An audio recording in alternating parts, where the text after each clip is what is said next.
Hey, last week I did an interview for, I think, somebody who was writing a book, but it's probably one of those deals where somebody gets like a whole bunch of credit as the editor of the book and a whole bunch of people do something for free. I got that impression that that's what it was. But anyway, the topic that basically being interviewed about was manual therapy, soft tissue, etc. And quite frankly, I had a series of questions, and the first piece that I started to ask was their definitions, parentheses S, of what these techniques meant, because in my mind, manual therapy means a whole lot of things. But they use the word massage, which I don't know whether I'm right or wrong. It's not even relevant because this isn't a right or wrong thing. But when I think of massage, I think of a section or a portion of everything that can be manual therapy. I think of probably techniques like effleurage and petrissage and tapotement and kneading, etc. Because that's how I learned it, and it became ingrained that that's what massage is, or maybe some of the things that it's not. So then you talk about soft tissue mobilization. Okay, well, where does that? What? I guess that probably should exclude high velocity, low amplitude thrusts, all of which are still manual therapy, and all of which are still probably going to be governed by a lot of the same physiology and neurology, and a very systematic approach to choosing what any one individual knows. So at the end of the day, that's not so much important of what it is. For the purpose of an interview or a purpose of how you try to integrate what I'm trying to say here, everything is manual therapy. And if something works, that's the most important thing. There's certainly a very bizarre message that we don't need manual therapy, it's just bizarre, absolutely bizarre. It is similarly bizarre that there are suggestions that manual therapy in certain scopes can actually accomplish what individuals purport it to accomplish, such as you putting a joint back in place, or something is out.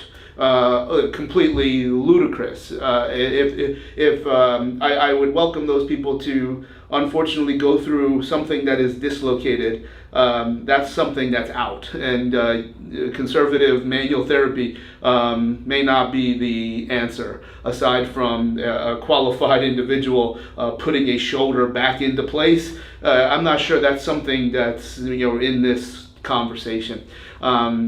But the other thing too is, when we look at certain manual therapies, they seem to sometimes have a very, very dramatic response.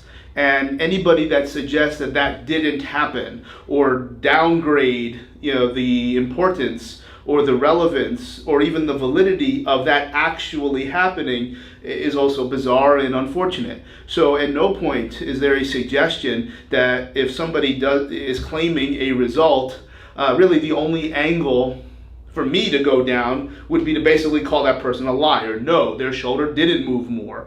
I don't think that's the case. Like, I've seen it, whether I've done it or watched other people do it. Different types of manual therapies have this immediate dramatic response. It often looks like magic, but magic is just what somebody else doesn't understand. So it doesn't mean that it didn't happen, but it probably didn't happen for the reasons as to why that individual was applying the technique. And guess what? I think I just described the two things, then the only two things that can be proven. You can prove what you thought you did, because it's just what you think, and it's what's motivating you to put your hands in this position and move them in this particular way, at this particular speed, in this particular direction. The other thing that's far more important is that you can actually test that this person has a desirable change. And maybe the best way to do it is a whole bunch of people judge two people, and these two people are evaluating the how they're going to measure if this change was made. So it's just shoulder rotation. So person one is going to demonstrate in front of hundreds of people how they're going to measure this shoulder. And then the other person comes in front of the same 100 people, how they're going to measure the shoulder. So now there's two people in this third group, and they're going to say, yes, these two individuals are going to measure the shoulder into external rotation in the same way. Okay, that's crucial. Of course, this never happens, but this is how you would start to craft how you judge and how you decide if this thing holds water and if it's something that you want to do in your attempt to help people, help them improve their life, help them improve their desired adaptations, okay? But now you need a third person that is going to live in the middle of these two testers. They're going to apply whatever color peanut butter they want to spread on the person's shoulder. They're going to punch it with a stick. They're going to use an elbow. They're going to mobilize a grade 3 Maitland where you take it right up to the barrier and let it come back. Maybe they're going to whatever it is that they are going to do, they're not going to measure it. Okay, you're just going to say, we would like for you to improve their shoulder's external rotation. And maybe some other individual would validate that this person actually has external rotation to improve upon. At some point, I'm not sure that there's a lot of squeeze out of a shoulder that already rotates 118 degrees. One person comes in and tests, they leave the room. Somebody does their manual therapy treatment, they leave the room. The third person comes in and they test. I think that's a very important concept to start to judge. Now, I don't think this stuff happens very often because a lot of these manual therapies are commercially driven. They really don't want you to have this level of testing. It doesn't matter because they can work. They can be of value to you, probably outside of how they want you to evaluate. So it's not that manual therapy is so wrong or this evil thing. It probably doesn't do what most people think it does, and we probably don't measure it the way that it should be done, and we should be doing it more. At the end of the day, like, do I really care? So I would probably make a judgment or a supposition that a lot of these people never played a sport in their life. Because if you play a sport and something is impinging on your ability to win your sport, you will do whatever you need to do within your level of ethics and safety and rules of the sport. Most people that be like, you shouldn't do that. And this is your whole pain science crowd. This is your anti-manual therapy crowd. These are people that couldn't even buy a ticket into a stadium, much less play on the center court. So all of these things should be considered when we start to talk about this topic of manual therapy. Now, what I'm going to get to here, and I don't even know right now, maybe we'll make this into multiple parts, seeing how long this goes, or maybe we'll just do something separate. Because there was a lot of things, and I didn't write anything down. I was just answering these folks' questions, and I'm like, did we even answer these questions? Then they're like, yeah, we actually did answer them all, even though it didn't go in sequence for what they sent me. But one of the first questions that they asked is like, well, how do you choose what any type of therapy to use, for any given individual? And to me, that is a very, very systematic approach, which is based on a couple things. One is obviously what you believe. If you believe that you're breaking adhesions or putting joints back into place, you're not a bad human being. You're just not up to speed at a very scientific level. Doesn't mean you're not helping people, and it doesn't mean that you're not measuring things. It's just not what's happening. It's just there's no reason to actually believe that. It makes kind of sense, probably, as I have sat in those same courses and have very, very good trusted relationships, including referring to those types of individuals. But that's not what's happening. So we have to have a belief as to what you're going to choose based on what you think is going to happen. Okay, so you have to find your target and then decide what is the correct, or what you have available. Maybe not correct, because the more cool stuff, then the more powerful techniques, and the power is typically in the neurology, not necessarily the physiology. Then you have this algorithm, if you will, on how to choose certain things and maybe not choose others. So what we start here with is, am I trying to create a solution that involves pain, or am I trying to use a solution that involves increased motion? At no point is manual therapy ever going to live alone. Can we create an acute change in this by touching someone in some way? Yes, that's absolutely true. You may not even require any physically warranted approach to this touch. You might just kind of do this. And there's some things that I'm going to discuss of why I think that might be just as powerful as a pin and stretch or something that appears to be more specific with contract, relax, etc., etc. All of these things that are valuable, okay? So none of these live alone. And anytime you have this immediate change in how an individual moves, I have no expectation that it lasts. Now, I don't know how long it lasts. I don't know how long it doesn't last. But I do have a strong belief that this needs to translate into an active process, and that's a whole other decision-making tree. But at no point, if we actually have a reason to understand why that happened in the first place, you probably wouldn't think that you don't need any exercise to support the change in the tissue. Okay, so we're going to start here, and this squiggly line down the middle is actually here for a reason, because there's going to be other reasons that may not have a movement limitation. Over here on this side, we're going to talk about recovery, where manual therapy certainly has a very significant role, okay? Now, in terms of recovery, we then have to answer a lot of the same questions. Recovery from what?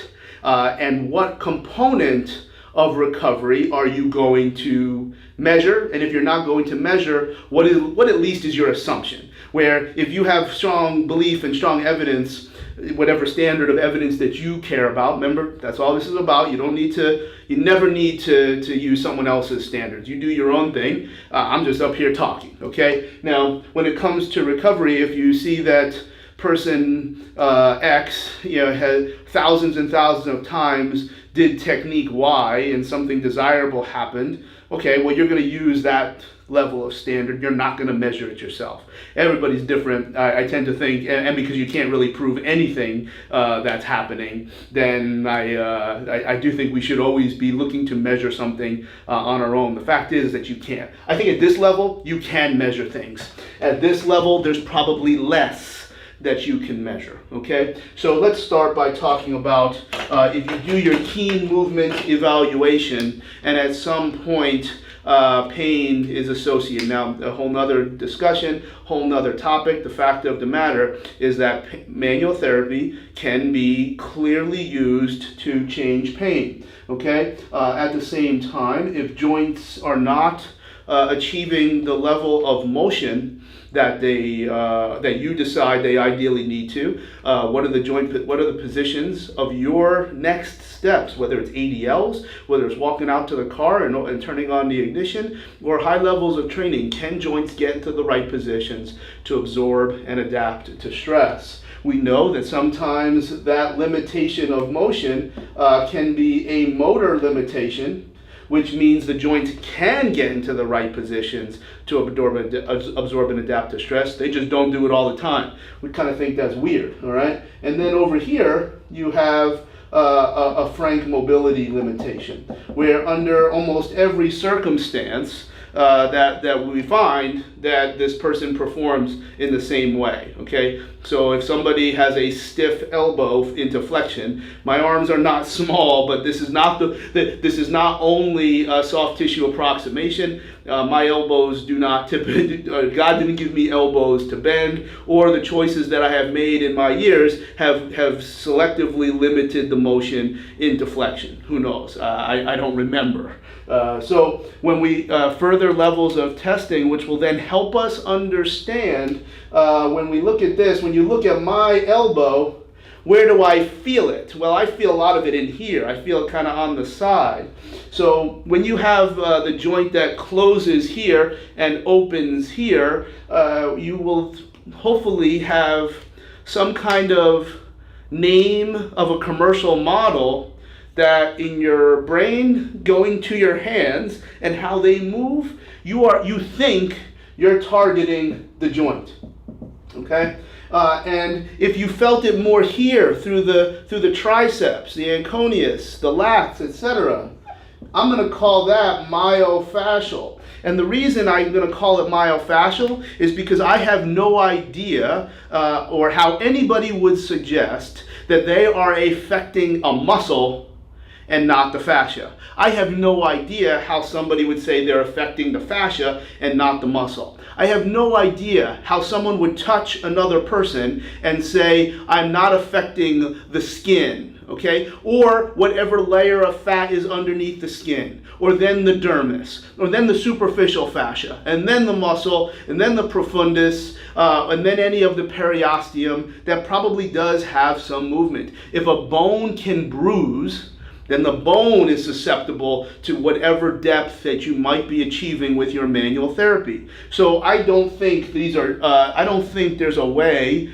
to actually say that you're doing one thing and not another, okay? I do think that if you dry needle, I think we have more reason to say we're probably getting deeper, because you can do periosteal pecking and feel the bone. Well, you've got to be going through everything to get there.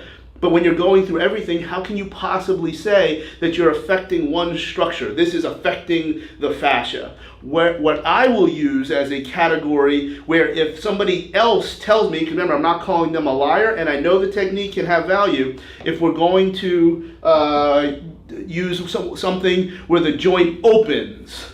So now if I stretch my hamstrings and I feel it in the back, we're going to call that myofascial. However, sometimes myofascial can also be neural, because nerves have typically, well, not typically, probably all the time, will respond to a different type of stretch.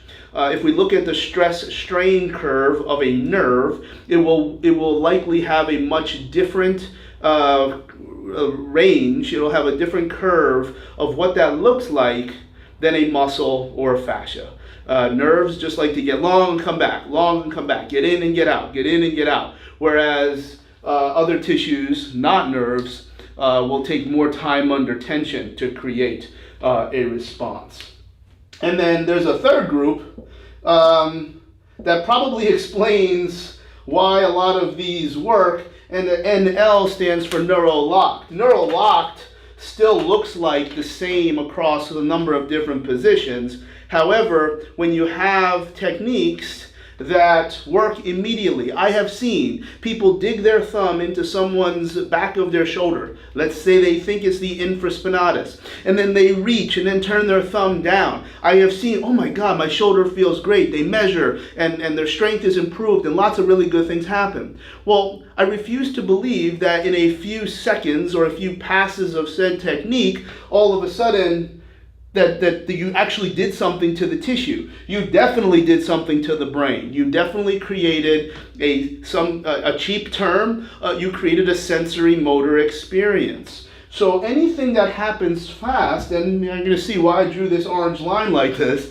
neurolocked doesn't even require manual therapy, because you can create a sensory motor experience from different joint positions. You can create a sensory motor experience from breathing with these unique or maybe not so unique positions. But the bottom line is that anything that has a very quick and dramatic response would probably be much closer to treating the brain and how the brain is responding through the nervous system, particularly the autonomic nervous system. And I draw this here in the middle, as you see, to create this bridge between what we think we're doing when there's motion that is either stuck, weird, or screwed, but also how you may be able to achieve something in terms of recovery, okay? Now, I don't have anything here for pain. Well, here's the reason. I don't think anyone knows. Pain is this incredible cascade of a whole lot of things, some of which are mechanically driven. But remember, if something happens very, very quickly, well then it couldn't have been. It's impossible. Joint tissues, muscles, fascia, they don't change in seconds. The technique that affects one tissue but not other, I don't even know how that's even possible. So it doesn't mean that these techniques are wrong. It doesn't mean that vibration for 4 to 8 seconds doesn't affect the fascia as much as it affects something else. But how do you get there is not how your hand goes through someone's body. So this is a lot of things to consider. So what is probably happening here? Well, I think there's 3 things that actually can be measured, but are not part of this algorithm on how to choose which therapy you want to use. Well, I think those 3 things, number 1, first and foremost, is oxytocin. Oxytocin is why we like holding hands.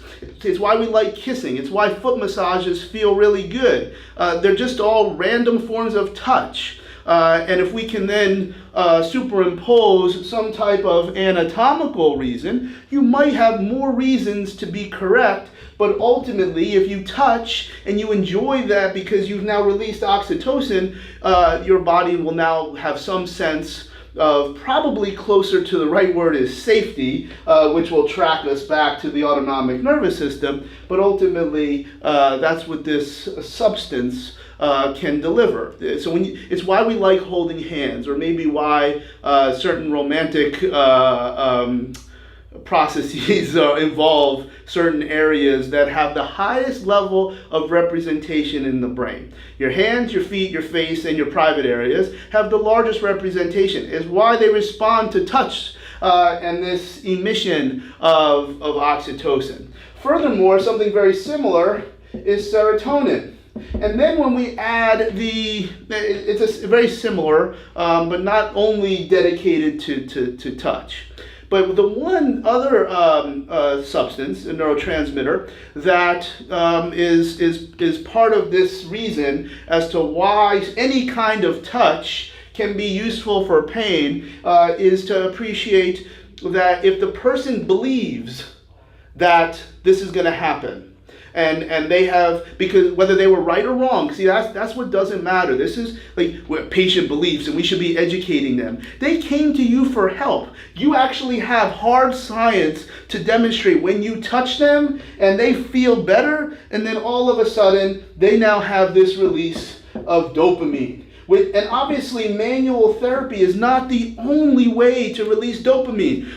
Your phone goes off that you get a text message, dopamine, ding. But the dopamine is based on this conditioned expectation that when XYZ happens, something very, very good is going to happen. You got this message from this person that you're excited to talk to. This person, I'm so excited that they're going to do something to me, and in my mind, my joint is out. In my mind, they need to touch here because that's where my neck hurts. No, that's probably not correct in terms of understanding why someone would verbalize that their neck hurts in the first place. But the fact is that you can measure dopamine, and you can measure serotonin, and you can measure oxytocin. These are the reasons why manual therapy works. It's not because you necessarily did something to the joint. When these substances start to take up real estate in the neuroendocrine systems, all of a sudden I believe that we have this impact on the autonomic nervous system. And when the autonomic nervous system is conditioned to then change its flow of things such as catecholamines and glucocorticoids and adrenaline and noradrenaline, we may shift acutely, very short period of time, very, very quick response to have this shift into the parasympathetic system. And we know that manual therapy is not the only model that can do this, okay? But that's really where this tracks.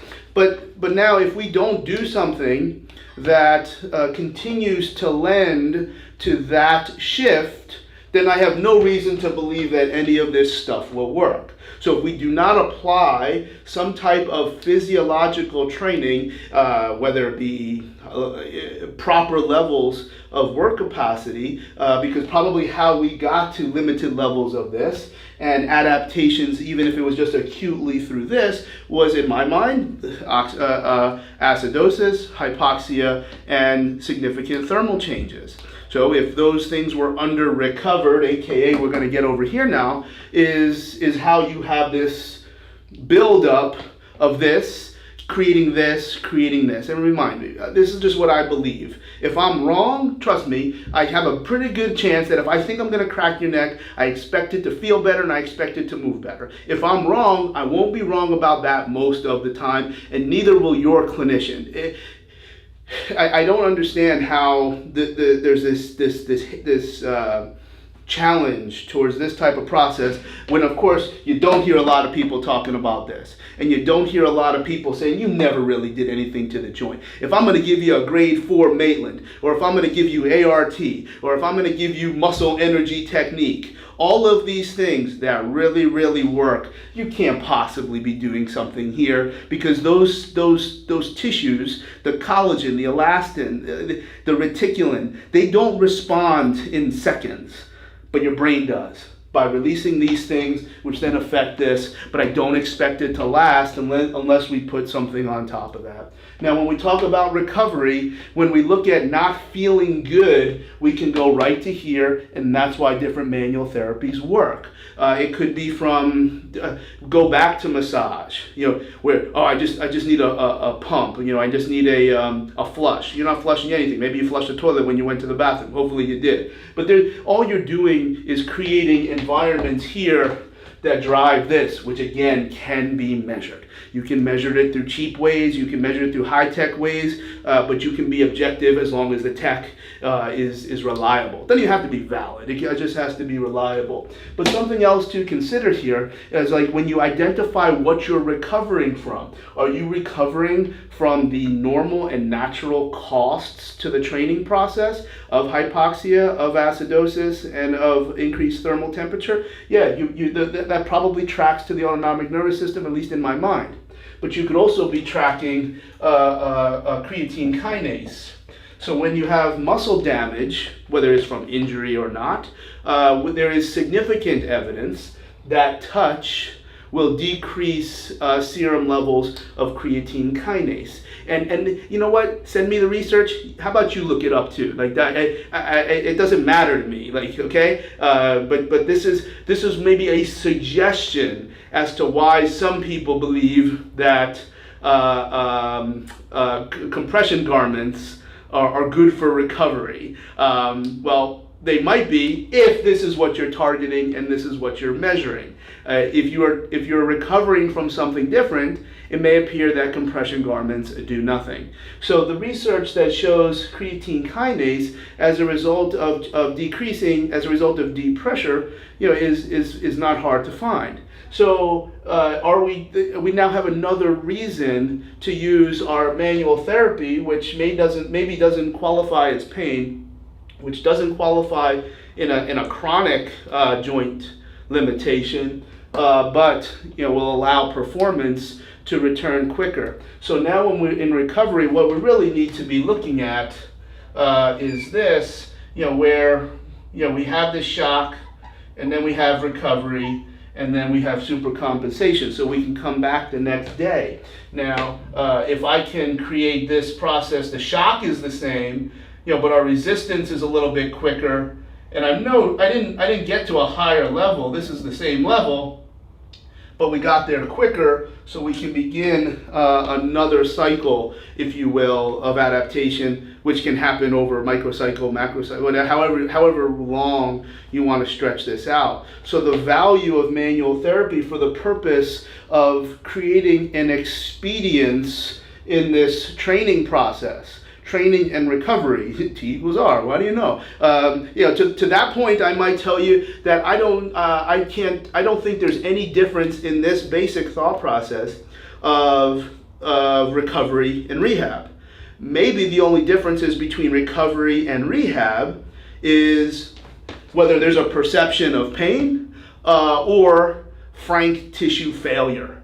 If my hamstring is just really, really sore versus an MRI shows a grade 2 biceps femoris tear, am I really going to do anything differently outside of the volume and intensity of which I apply certain strategies? No, there shouldn't be anything different. This is why, there's no, I struggle at that gap that many of you know, that I don't talk about the gap between these two, training and rehab. I don't find it to be a valid point.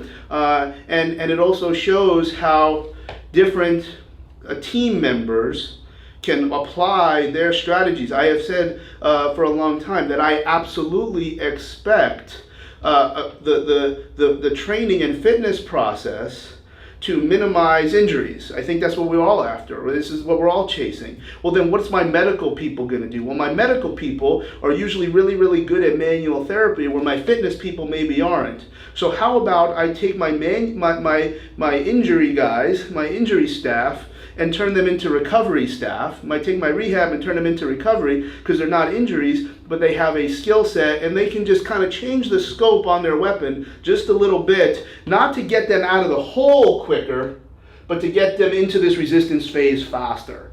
That's another reason why anyone would or should use manual therapy. Last thing, and I'll say this again, I can only prove what I think. Okay, I don't because at the end of the day, if I have closing joint symptom, but I use an opening joint technique, it might work. This whole category is very fishy when you're looking for a very quick response. It's fishy in terms of validating why you did it in the first place. Very difficult, but it is primo. It is the absolute gold standard.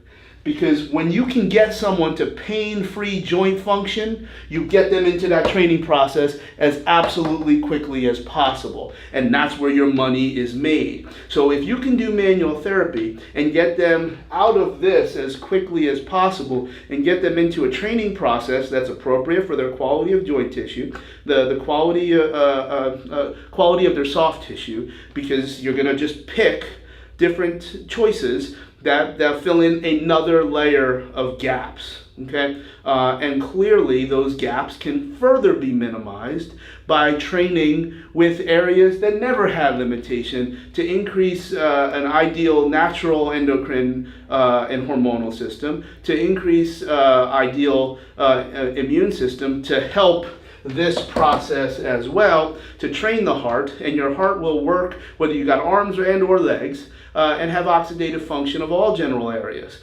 So if we can put all of that together, it puts all techniques into this perspective of what we're trying to accomplish. And then when it comes to manual therapy, it's a little bit fishy. It's much less fishy when you actually talk about these types of substances, these type of neurotransmitters that are typically associated with a comforting sensation, a pleasant sensation. When we talk about what is this? Well, it's this pleasant experience. Okay, well, what is it? That's challenging to some people. So how do you bring them into the fold? Well, you put the objective piece, and then we look at how do these things affect that. And if you just want to use heart rate variability, go ahead. There's a number of ways that we can measure the autonomic nervous system, as long as you're measuring it the same way every time. So if you need RMSSD, then fine. That's the most researched. You're going to stick with that.